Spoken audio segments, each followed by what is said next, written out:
Well, we all know how easy it is to go overboard with the holidays, but it doesn't have to be that way.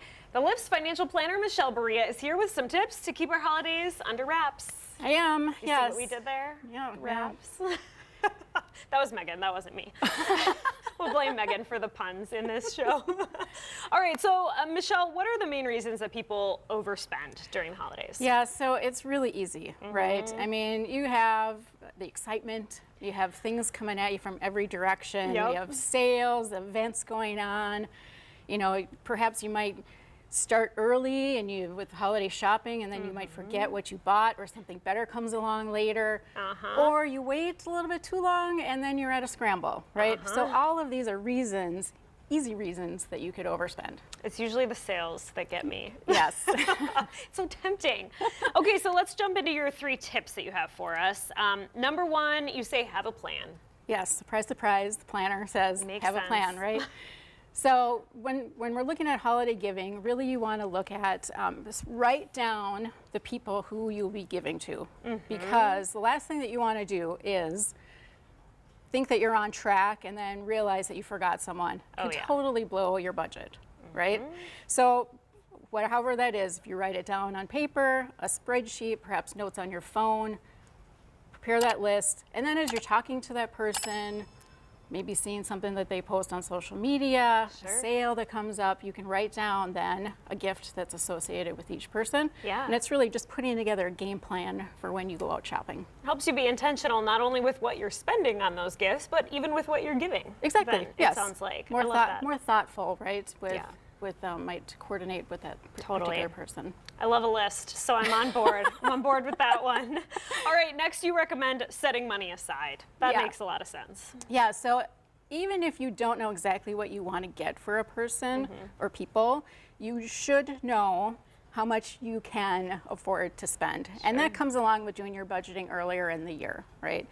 So when you go out, you want to make sure that you have that money set aside somehow so that you can readily see it. So if it goes in a savings account, perhaps it's a prepaid debit card, maybe it goes into a PayPal or other virtual money.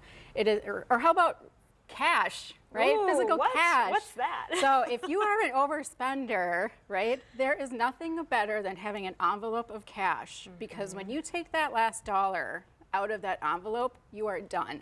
So it is a very visual, physical reminder of how much you can be spending. There's nothing left. If it starts to get a little thin, you better stop your shopping. This might also be a good time to talk about the buy now, pay later phenomena that's going on. That Always seeing that online. That people are liking that, right? Yeah. So I'm a little cautious with it, only because it could give the consumer a false attitude or false understanding that they have more money to spend than they actually do. And so unless you have money, or unless you have a specific money coming in, say you're getting a bonus in a couple weeks, but the thing that you want to buy is on sale right now, right? So I could see where that would make some sense. Otherwise, if you're looking at it, if you go to buy something that's $500 and then you're going to pay for it later, but that $500 is set aside in that account that we just talked about, there's a high probability that you're going to spend that money on something else. Sure. So that's why I'm a little leery on the buy now, pay later. Yeah, it makes the total look smaller when you see, oh, it's only $12 a month. Exactly, but maybe be careful with that one. Exactly. Good to know. Yeah. And lastly, you recommend knowing your own habits. What do you mean by that? Yeah, so if you know that you tend to overspend when you're tired, well, perhaps you don't want to go shopping after a hard day at work and you're exhausted, right?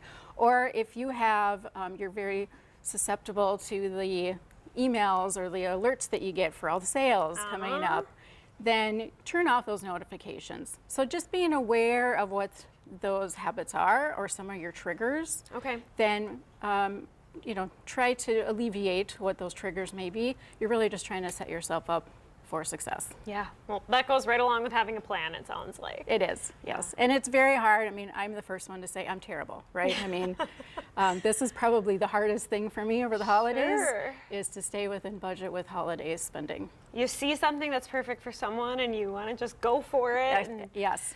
Maybe give yourself 24 hours or something. And there's so many cute things too, right? There are so many cute things out there. I totally agree. All right, well, thank you so much.